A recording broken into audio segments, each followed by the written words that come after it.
तो आज हम जो क्वेश्चन पेपर सॉल्व करेंगे वो है सीटेट लेवल 1, ठीक है। पेपर 1 है ये, और इसमें पहला जो होगा वो 1 हिंदी है और लैंग्वेज 2 जो है वो इंग्लिश है, ठीक है। L1 Hindi and L2 English. जो पेपर डेट है वो है 29 दिसंबर, ठीक है, जो मॉर्निंग शिफ्ट में हुआ था। अब इसमें हम CDP के क्वेश्चन देखेंगे। सबसे पहले, विच of the following is an example of gross motor skill.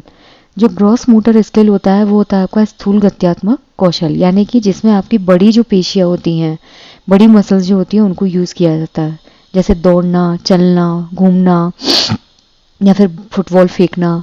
अब यहाँ पे पहला ऑप्शन दिया है चित्र बनाने के लिए पेन पकड़ना। यहाँ पे क्या होगा, आपको फिंगर्स का यूज़ करना होगा, ये आपका होगा सूक्ष्म गतिक कौशल, ठीक है। नेक्स्ट है कागज को आड़ा टेढ़ा और जिगजैग तरीके से काटना, इसमें फिंगर्स यूज होंगी काटने में, तो ये भी क्या ऐसा होगा आपका माइक्रो स्किल, सूक्ष्म गतिक कौशल। धागे में माला पिरोना, ये भी सूक्ष्म गतिक कौशल है। लेकिन अगर आप फोर्थ ऑप्शन देखेंगे, खंबे की तरफ फुटबॉल को लात से धकेलना, इसमें क्या होगा, आपका पैर यूज होगा या फिर हाथ यूज होगा। लात मतलब पैर से धकेलना है, तो ये कौन सा होगा आपका फोर्थ नंबर इज स्थूल गत्यात्मक कौशल। नेक्स्ट है development of children proceeds from where to where. बच्चों का जो विकास होता है वो एक तो सेफेलोकॉडल कंडीशन होती है, ठीक है। सेफेलोकॉडल कंडीशन में क्या होता है, सिर से पैर की तरफ होगा, यानी कि पहले सिर बनेगा और फिर कहाँ जाएंगे हम, सिर से पैर की तरफ। और जो केंद्र से बाहर की तरफ होता है उसे हम बोलते हैं प्रोक्सिमो डिस्टल, यानी कि पहले क्या बनेगी, बैकबोन बनेगी। बैकबोन के बाद क्या बनेंगे, आपके शोल्डर्स बनेंगे। शोल्डर्स के बाद आपके क्या बनेगा, हाथ बनेंगे, ठीक है। जो बच्चों का विकास होता है वो केंद्र से बाहर, पैर से सिर, विशिष्ट से सामान्य और जटिल से सरल। पहली बात तो सरल से जटिल होता है, यह आपका सामान्य से विशिष्ट होता है, यह आपका सिर से पैर होता है, लेकिन ये बिल्कुल सही है। सो the option 1 is correct. I repeat कि जो विकास होता है वो हमेशा डायमेंशनल वर्तुलाकार होता है। विकास हमेशा सरल से जटिल की तरफ जाएगा, पहले सिंपल टू कॉम्प्लेक्स, फिर ये होता है जनरल टू स्पेसिफिक, ये होगा हेड टू टो, और ये होता है आपका सेंटर टू पेरिफेरी। नेक्स्ट है क्वेश्चन नंबर 3। इसमें बोला है बच्चों का जो सामाजिकरण होता है उसकी सबसे पहली शुरुआत परिवार में उसके पेरेंट्स के द्वारा होती है। बिल्कुल सही बात है कि इस बच्चे का सोशलाइजेशन सबसे पहले कहाँ होगा, उसके पेरेंट्स के थ्रू, क्योंकि परिवार बच्चों के समाजीकरण का प्राथमिक कारक है। ये दोनों ही बातें क्या है, सही हैं, और आर जो है वो ए को करेक्टली एक्सप्लेन करता है, ठीक है। बच्चे का सोशलाइजेशन सबसे पहले फैमिली से ही होता है, फैमिली में वो घुल मिल के समाज के लक्षण सीखता है, और जो फैमिली होती है वही उसका प्राइमरी फैक्टर होता है। जीन पियाजे का जो संज्ञानात्मक विकास सिद्धांत है उसके अनुसार निम्नलिखित में से कौन सी अवधारणा 3 से 6 साल के आयु वाले बच्चों को सिखानी चाहिए। संरक्षण, अनुक्रमता, सांकेतिक प्रतिनिधिकरण और तार्किक अनुप्रयोग, ठीक है। तो इसका जो करेक्ट आंसर होगा that is your symbolic representation. कौन सी एज ग्रुप है, 3 से 6। ये कौन सी स्टेज होगी आपकी, प्री ऑपरेशनल, क्योंकि 0 से 2 कौन सा होता है, संवेदीगामक, उसके बाद आता है आपका प्री ऑपरेशनल। संरक्षण, अनुक्रमता, लॉजिकल, ये आपका मूर्त संक्रियात्मक स्टेज में आएगा। लेकिन प्री ऑपरेशनल के लिए आपको सिंबल्स के थ्रू, यानी कि छोटी छोटी चीजें जो है उनको, जैसे सेब है, बच्चे को आपको सेब के बारे में सिखाना है, तो हम क्या करेंगे, सेब का प्लेकार्ड जो है वो बच्चे को दे देंगे, या फिर हाथ पेपर पे ड्रॉ करके उसको सिखाएंगे। That is called your symbolic representation. Next है क्वेश्चन नंबर 4। जीन पियाजे का जो संज्ञानात्मक विकास है उस थ्योरी के अनुसार अधिकांश बच्चे किस अवस्था में वस्तुओं को श्रेणी में व्यवस्थित करने में सक्षम हो जाते हैं। संवेदीगामक होती है आपकी 0 से 2, पूर्व संक्रियात्मक होती है आपकी 2 से 7, मूर्त संक्रियात्मक 7 से 11, औपचारिक 11 से 16, ठीक है। ओके, थर्ड का जो फोर्थ का आपका था थर्ड, ठीक है। जो 5th क्वेश्चन है इसमें पूछा है कि जो जीन पियाजे की कॉग्निटिव डेवलपमेंट थ्योरी है उसके हिसाब से मैक्सिमम बच्चे जो हैं कौन सी स्टेज में चीज़ों को कैटेगराइज करना सीख जाते हैं। संवेदीगामक में, पूर्व संक्रियात्मक में, मूर्त संक्रियात्मक में। तो जो मूर्त संक्रियात्मक अवस्था होती है इसमें बच्चा जो है वो चीज़ों को कैटेगराइज करना सीख जाता है, ठीक है। जैसे फ्रूट्स हैं उनको एक लाइन में अरेंज करना, वेजिटेबल्स हैं उनको एक लाइन में अरेंज करना, प्लास्टिक टॉयज हैं उनको एक लाइन में अरेंज करना। तो उसके लिए बच्चों को इस चीज़ की नॉलेज तो हो कि ये जो फ्रूट है वो फ्रूट सेक्शन में जाएगा, ये वेजिटेबल सेक्शन में जाएगी। पूर्व संक्रियात्मक तक बच्चे क्या होते हैं, छोटे होते हैं, मैक्सिमम बच्चे बस टॉयज से खेलते रहते हैं। तो वस्तुओं को श्रेणी में लगाना वो मूर्त संक्रियात्मक अवस्था में सीखते हैं। किसका प्रयोग जीन पियाजे द्वारा संज्ञानात्मक मानसिक अवधारणाओं के वर्णन के लिए किया गया था? ठीक है, तो इसका जो करेक्ट आंसर होगा that is your option number 3। जो स्कीमा है ये जीन पियाजे के द्वारा यूज की गई एक टर्म है। स्कीमा होता है द बंडल ऑफ मेमोरीज, यानी कि आप अपने दिमाग में जो जो चीज़ें नई नई सीखते जाते हैं या फिर जो जो चीज़ें आप देखते हैं उनको आप अपने दिमाग में स्टोर करके रखते जाते हैं, इसे हम बोलते हैं स्कीमा। पार्ट जो है स्कैफोल्डिंग, ये लेव वाइगोत्स्की ने बताया था कि आप शुरुआती मदद जो देते हैं बच्चे को उसे हम बोलते हैं स्कैफोल्डिंग।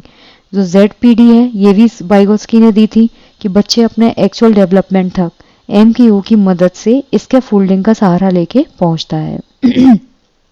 वस्तु स्थायित्व जो है वो आपका संवेदीगामक अवस्था में आता है, जहाँ पे बच्चा चीज़ों को पहचानने लगता है। जैसे बचपन में मम्मियाँ नहीं बोलती थी कि चिड़िया ले गई, कबूतर ले गया, तो धीरे धीरे बच्चा उस चीज़ को पहचानता है कि कोई चिड़िया और कबूतर लेके नहीं गया है, वो चीज़ छुपा दी गई है। तो इसका जो करेक्ट ऑप्शन होगा that is option number 3। Schema is nothing just a packet of memories, bundle of memories. अब है क्वेश्चन नंबर 7। रजनी अपने दोस्तों के कार्यों को जैसे को तैसा मानसिकता के आधार पर जांचती है। लॉरेंस कोलबर्ग के सिद्धांत के अनुसार वर्तमान में रजनी संज्ञानात्मक नैतिक विकास के किस स्तर पर है? ठीक है, इसमें क्या बोला है जैसे को तैसा, यानी कि टिट फॉर टैट। आप मेरे साथ अच्छा करोगे तो मैं आपके साथ अच्छा करूंगी, अगर आप मेरे साथ गलत करोगे तो मैं आपके साथ गलत करूंगी। ये होता है आपका पूर्व परंपरागत स्टेज में। इसमें दो होते हैं, एक तो होता है दंड और पुरस्कार का भय, ठीक है, और एक होता है आपका टिट फॉर टैट। जैसे लेट सपोज अगर आपने मेरे घूसा मारा तो मैं आपको 2 थप्पड़ मारूंगी, क्यों? क्योंकि आपने मुझे 1 मारा। अगर तुम मेरे को कॉपी दोगे होमवर्क करने के लिए तो मैं तुमको कॉपी दूंगा होमवर्क करने के लिए। तो इसमें बच्चा सामने वाले को पहले नोटिस करता है, ये होता है आपका पूर्व परंपरागत अवस्था। तो इसका जो करेक्ट ऑप्शन होगा दैट इज ऑप्शन नंबर 2, जहां पे जैसा आप करोगे वैसा ही सामने वाला करेगा। When students face difficulty in solving a given problem, a teacher should scaffold students by। जब विद्यार्थी किसी प्रश्न का हल खोजने के दौरान समस्या का सामना करता है तो अध्यापक विद्यार्थियों को किस तरह पाठ प्रदान कर सकता है? उन्हें असफलता का भय पैदा करके, उन्हें प्रश्न का आधा समाधान प्रस्तुत करके, प्रश्न में कुछ विकर्षण जोड़कर, उन्हें अपने विचारों की शाब्दिक अभिव्यक्ति करने के लिए निरुत्साहित करके। ठीक है, तो जब आप स्कैफोल्डिंग करते हैं या बच्चे को आप कोई भी मदद दे रहे हैं तो आप क्या कीजिए, किसी भी चीज़ को हाफ सॉल्यूशन देके देखिए। जैसे मान लीजिए कोई फॉर्मूला है मैथ का a+b²। अब अगर आपको इसको सॉल्व करना है तो बच्चे को पार्शियली हेल्प कीजिए, जिससे बच्चा धीरे धीरे और आधा हेल्प खुद अपने दम पे कर सके। तो उसमें क्या होता है, बच्चे को आप एक्चुअल डेवलपमेंट तक उसके लेके जाते हैं। ठीक है, तो स्कैफोल्डिंग क्या हुई, पाठ प्रदान करना, यानी कि बच्चे को शुरुआती मदद देना, और कैसे, आधा समाधान प्रस्तुत करके। सो the option 2 is completely correct. अगर आप बच्चे को असफलता का भय पैदा कर देंगे तो वो कुछ करेगा ही नहीं। प्रश्न में कुछ विकर्षण जोड़ के अगर आप बच्चे को डिस्ट्रैक्टर दे रहे हैं तो भी बच्चा ग्रोथ नहीं करेगा। शाब्दिक अभिव्यक्ति को ही जब आप डिमोरलाइज कर देंगे तो बच्चा ग्रो नहीं करेगा। नेक्स्ट है क्वेश्चन नंबर 9। सिद्धांतवादी और उनके द्वारा प्रतिपादित विचार का सही युग्म चुनिए। Lev Vygotsky, Howard Gardner, Jean पियाजे एंड लॉरेंस कोलबर्ग। तो इसमें पूछा है सही युग्म बताना है, तो इस क्वेश्चन का सही आंसर होगा आपका ऑप्शन नंबर 1। जो लेव वाइगोत्स्की है उनकी थ्योरी क्या थी, सामाजिक सांस्कृतिक थ्योरी। बच्चा समाज में रहकर और समाज की संस्कृति के थ्रू चीजें सीखता है। जो हार्वर्ड गार्डनर है उन्होंने बहुबुद्धि सिद्धांत दिया था। जो जी घटक बुद्धि है ये दी थी स्पीयरमैन ने, जी फैक्टर और एस फैक्टर। जो जीन पियाजे हैं उन्होंने पार्ट नहीं दिया था। जीन पियाजे की थ्योरी क्या थी, कॉग्निटिव डेवलपमेंट। जो पार्ट है वो दिया था लेव वाइगोत्स्की ने। लॉरेंस कोलबर्ग का संवेगात्मक परिपक्वता नहीं है, लॉरेंस कोलबर्ग ने नैतिक सिद्धांत जो है उस पर ध्यान दिया था।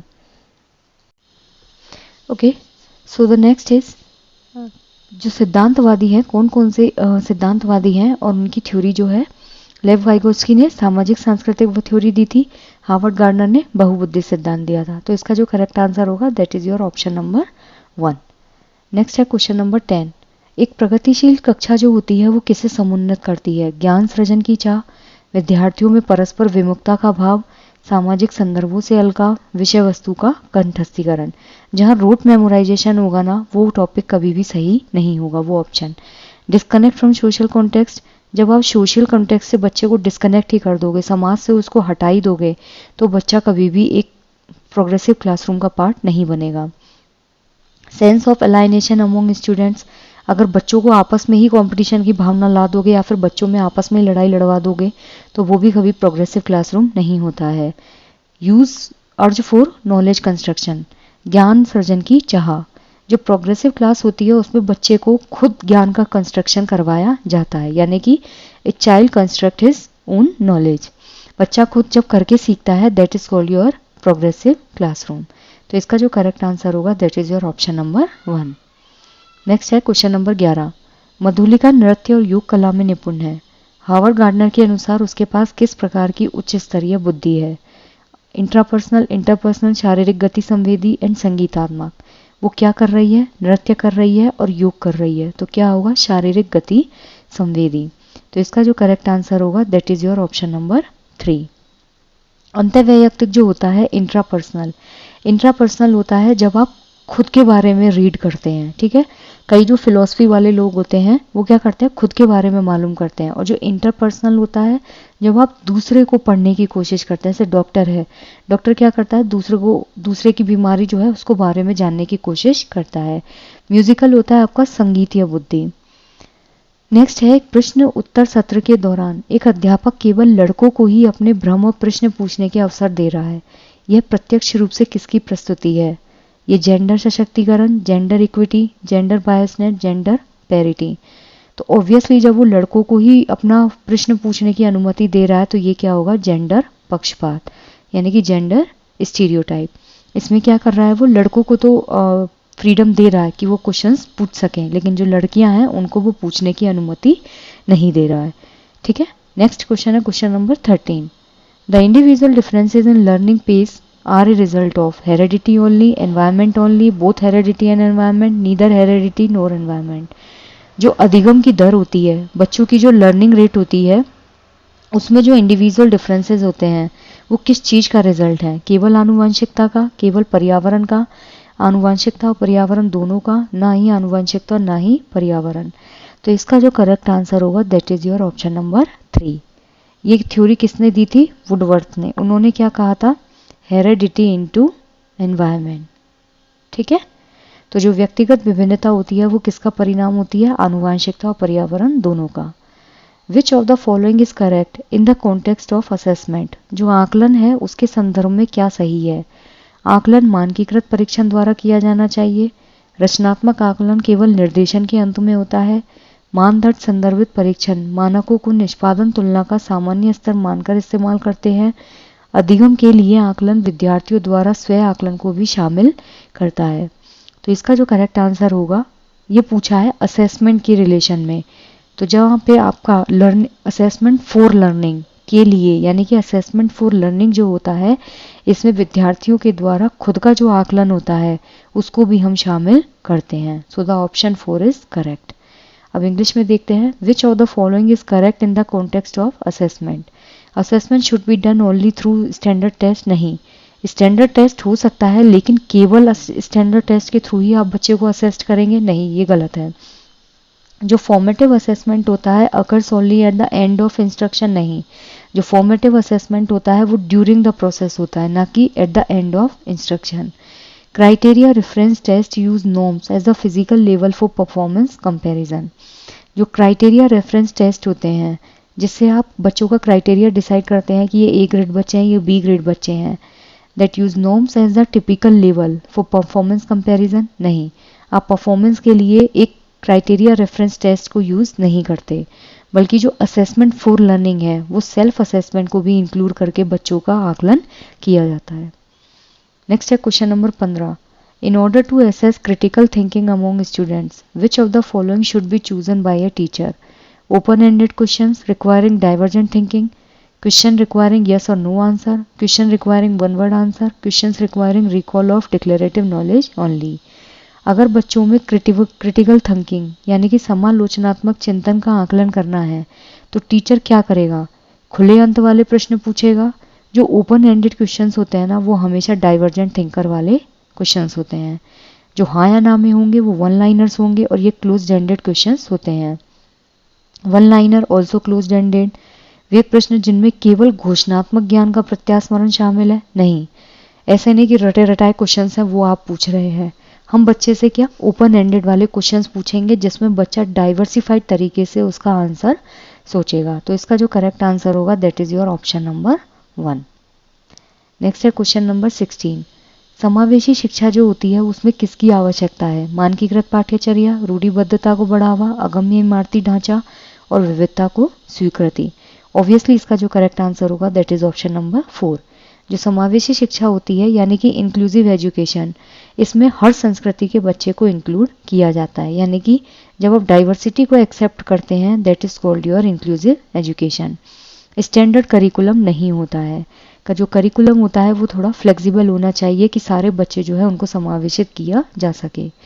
आप स्टीरियोटाइप जो है उसको बढ़ावा नहीं दे सकते कि ये लड़का है ये लड़की है, या फिर कम्युनिटी स्टीरियोटाइप जो होता है उनको प्रमोट नहीं कर सकते। अगम्य इमारती ढांचा, इंफ्रास्ट्रक्चर को इनएसेसिबल करना, नहीं। नेक्स्ट है क्वेश्चन नंबर 17। सुविधा वंचित समूह से आने वाले विद्यार्थियों की आवश्यकताओं को संबोधित करने के लिए अध्यापक को उनके सामाजिक सांस्कृतिक संदर्भों को जानना चाहिए, क्योंकि पाठ्यचर्या की अभिकल्पना औसत विद्यार्थियों को ध्यान में रखकर की जानी चाहिए। ए और आर दोनों सही है, आर ए की सही व्याख्या करता है। ए और आर दोनों सही है लेकिन आर ए की सही व्याख्या नहीं है।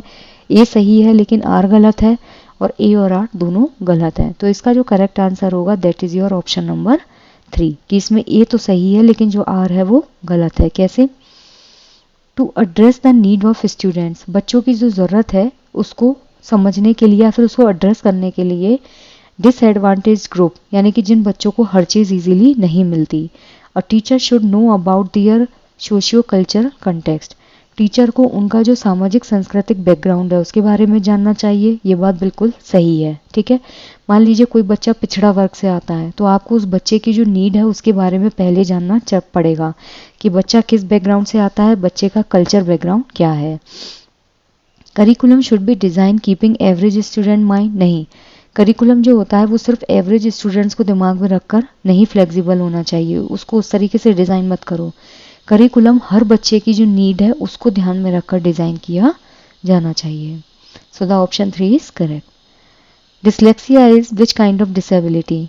अधिगम विशिष्ट, संवेदी, व्यवहारात्मक एंड मोटर। ना तो वो गत्यात्मक है, ना व्यवहारात्मक है, ना ही संवेदी है। ये क्या है? लर्निंग डिसेबिलिटी है, ठीक है। डिसलेक्सिया क्या है? This is your specific learning disability. इसमें क्या होता है? पढ़ने में प्रॉब्लम आती है, जो फोनेटिक्स होते हैं वो बच्चे के क्लियर नहीं होते। बच्चा 100 को क्या पढ़ेगा? वॉज। गॉड को क्या पढ़ेगा? डॉग, ठीक है। तो ये बच्चे का जब प्रोनाउंसिएशन ही क्लियर नहीं है तो बच्चा फोनेटिक मिस्टेक करता है। तो इसका करेक्ट आंसर होगा 1। नेक्स्ट है विच of the following is a typical characteristic of autism disorder? जो ऑटिज्म होता है ना इसमें बच्चा खुद में इन्वॉल्व रहता है, जिसे हम बोलते हैं स्वलीनता, बच्चा खुद में लीन रहता है। हाईली इंट्रोवर्ट जिनको बोलते हैं। इम्पेयर्ड कम्युनिकेशन, इंसिस्टेंस और change in routine, advance vocabulary, resistant to changes in environment. जो स्वलीनता विकार है उसका विशिष्ट लक्षण पूछा है। बाधित संप्रेषण, दिनचर्या में परिवर्तन के लिए आग्रह, उच्च स्तरीय शब्द भंडार, परिवेश में परिवर्तन के लिए विरोध। तो इसका जो करेक्ट आंसर होगा दैट इज बाधित संप्रेषण। ऐसे बच्चे जो हैं वो लोगों से कम्युनिकेट नहीं करते, एक कमरे में खुद को बंद करके रखते हैं और वही उनकी दुनिया होती है। दिनचर्या में परिवर्तन नहीं करते, उच्च स्तरीय शब्द भंडार नहीं होता, परिवेश में परिवर्तन के लिए प्रतिरोध नहीं होता। The needs of learners of different abilities in a class can be catered by. कक्षा में जो विभिन्न योग्यता वाले शिक्षार्थी हैं उनकी आवश्यकताओं की पूर्ति कैसे की जा सकती है? कोई बच्चा अलग कैपेबल है, कोई बच्चा अलग कैपेबल है, कोई इंटेलिजेंट है, कोई एवरेज है, कोई बिल्कुल ही बिलो है।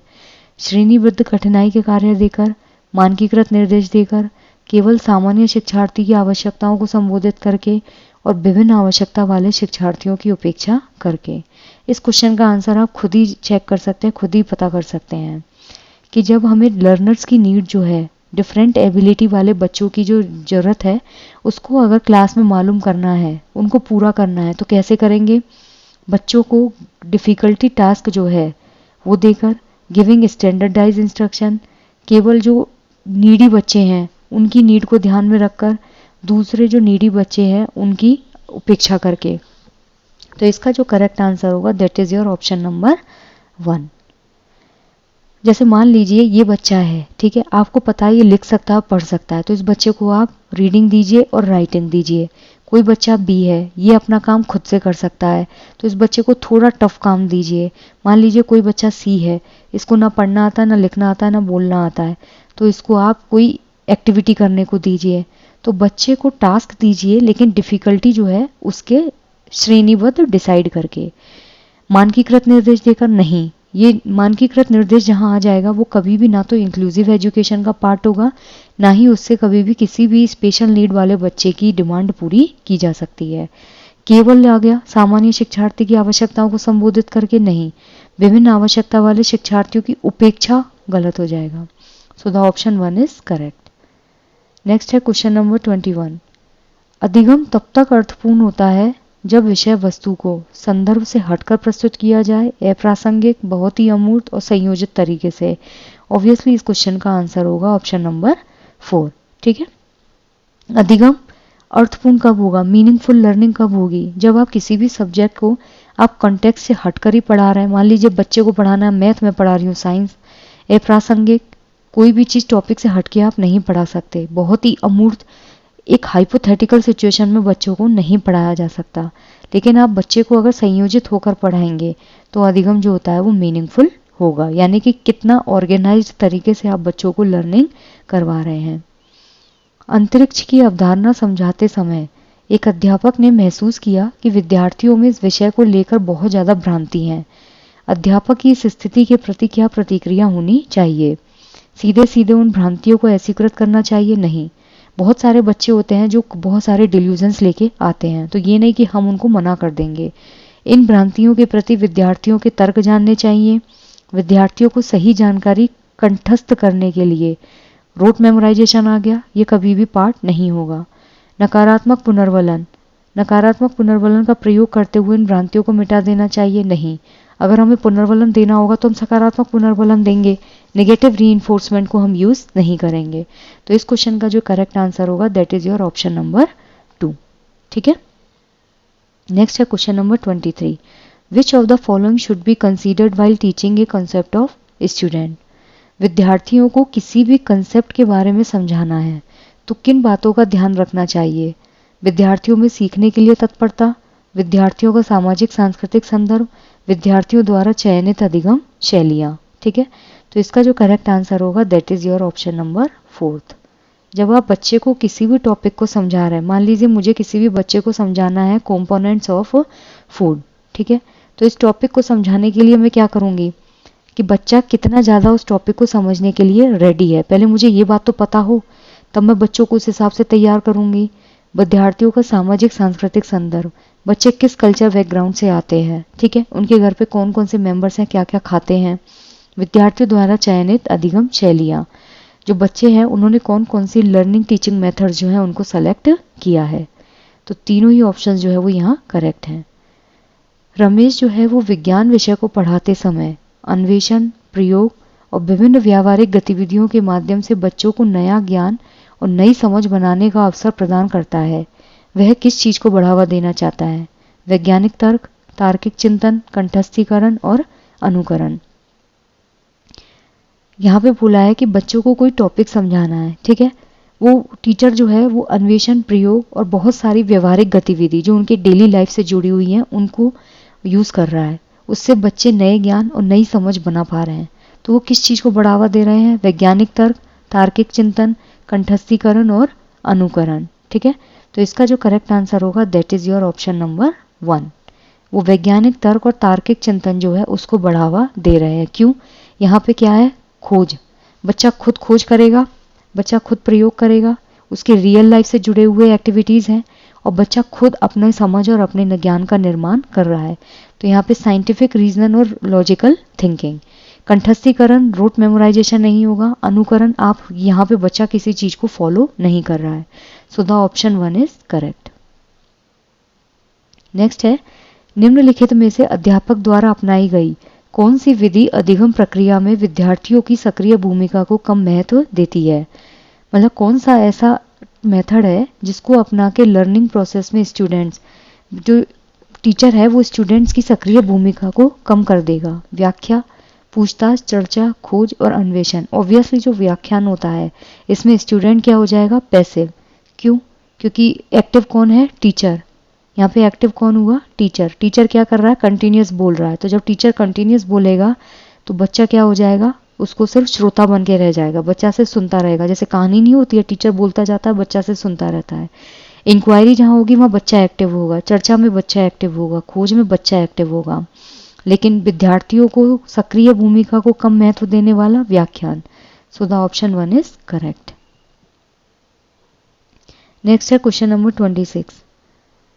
आंतरिक अभिप्रेरणा एक बच्चे को स्वेच्छा से अपनी आंतरिक खुशी के लिए काम करने को प्रेरित करती है। बिल्कुल सही बात है। अगर आप किसी भी चीज़ को करने के लिए इंटरनली मोटिवेटेड हैं, लेट्स सपोज आपको खाना बनाना अच्छा लगता है, ठीक है, आप आंतरिक रूप से मोटिवेट है खाना बनाने के लिए, तो आप अपनी खुशी के लिए उस काम को करने के लिए मोटिवेट होंगे।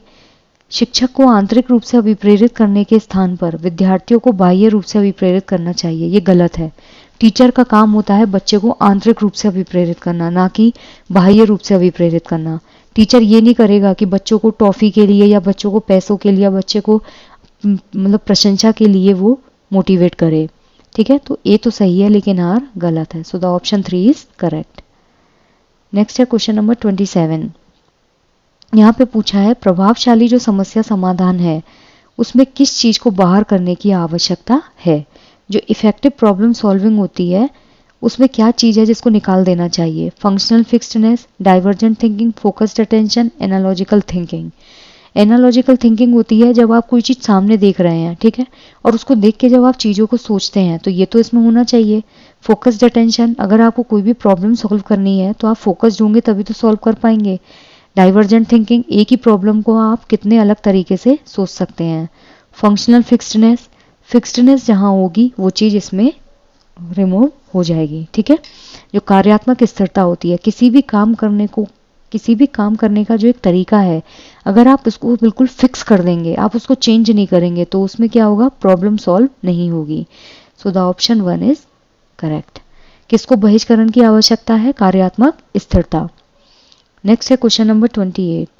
एक विद्यार्थी अपनी असफलता का कारण अपनी योग्यता की कमी को मानता है, ठीक है, वह योग्यता को स्थायी मानता है और मानता है कि योग्यता प्रयास के द्वारा प्रभावित नहीं होती। यह विचार दशा किस स्थिति को जन्म दे सकती है? उसने अपना फेल्योर का कारण किसको माना? अपनी इनकैपेबिलिटी। वह योग्यता को क्या मानता है? स्थायी मानता है, स्टेबल मानता है, और ये भी मानता है कि जो योग्यता है वो प्रयास से प्रभावित नहीं होती है। अधिगम सहायता, मस्तिष्क सुगठितता, उच्च स्तरीय स्वयस्मिता और संबद्धता का अभाव। तो इसका जो करेक्ट आंसर होगा that is your learned helplessness. इसमें क्या पूछा है? लर्न हेल्पलेसनेस क्यों है? वो अपना फेल्योर जो है खुद का, वो लैक ऑफ एबिलिटी मान रहा है, ठीक है, और वो मान रहा है कि एबिलिटी जो होती है ना किसी भी इंसान की वो फिक्स है। मान लीजिए कोई बच्चा पढ़ाई में इंटेलिजेंट है तो उसके अकॉर्डिंग वो एबल है उस लेवल तक पढ़ाई करने के लिए, और उसको लगता है कि जो एफर्ट्स होते हैं उनसे आप कैपेबल नहीं हो सकते। तो ये क्या हुआ? Learn helplessness. ठीक है, यह विचार दशा किस स्थिति को जन्म दे रही है? अधिगम असहायता। So the option 1 is correct.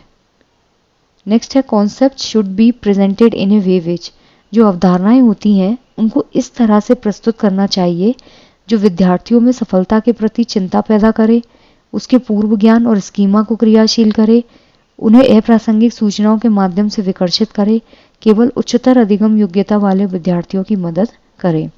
किसी भी कॉन्सेप्ट को आपको किस तरह से रिप्रेजेंट करना चाहिए? विद्यार्थियों में सफलता के प्रति चिंता पैदा करे? नहीं, उसका पूर्व ज्ञान यानी कि प्रीवियस नॉलेज और स्कीमा जो है उसको क्या करे? एक्टिवेट करे। ये बिल्कुल सही है। उन्हें अप्रासंगिक सूचनाओं के माध्यम से विकर्षित करे, बच्चे को डिस्ट्रैक्ट नहीं करना है। केवल उच्चतर अधिगम योग्यता वाले विद्यार्थियों की मदद करे? नहीं, केवल हाई लर्नर जो हैं उनको ही सपोर्ट करे? नहीं, क्या करना है? बच्चा पहले से जो ज्ञान लेके बैठा है उसको, और जो स्कीमा है यानी कि packet of memories, bundle of memories, उसको क्या कर दें? एक्टिवेट कर दें। सो the option 2 is correct. Next है डिक्लेरेटिव नॉलेज। जो घोषणात्मक ज्ञान होता है किसी घटना के घटित होने की प्रक्रिया की व्याख्या करता है, युक्तियों के प्रयोग के बारे में समझ की व्याख्या करता है, मुख्यतः ज्ञान के क्या और कौन पहलुओं के बारे में जानना है, इसकी समस्या समाधान प्रक्रिया में कोई भी भूमिका नहीं है। तो जो डिक्लेरेटिव नॉलेज होती है वो कोई भी चीज़ क्या है, ठीक है, कोई भी जो प्रॉब्लम है वो क्या है, प्रॉब्लम का सोल्यूशन क्या होगा, सबसे पहले उसके लिए प्रॉब्लम तो पता हो और प्रॉब्लम के कौन कौन से पहलू हैं इनको बारे में जानना होता है। सो द ऑप्शन 3 इज करेक्ट। किसी घटना के घटित होने की प्रक्रिया की व्याख्या नहीं, युक्तियों के प्रयोग के बारे में समझ नहीं, समस्या समाधान में कोई रोल ही नहीं है, गलत, बल्कि प्रॉब्लम जो है वो क्या है और उस प्रॉब्लम के कौन कौन से फैक्टर्स हैं। So the option 3 is correct. I just hope guys कि आपको ये पेपर क्लियर हुआ हो। अगर कोई भी डाउट हो तो आप कमेंट सेक्शन में पूछ सकते हैं। Thank you.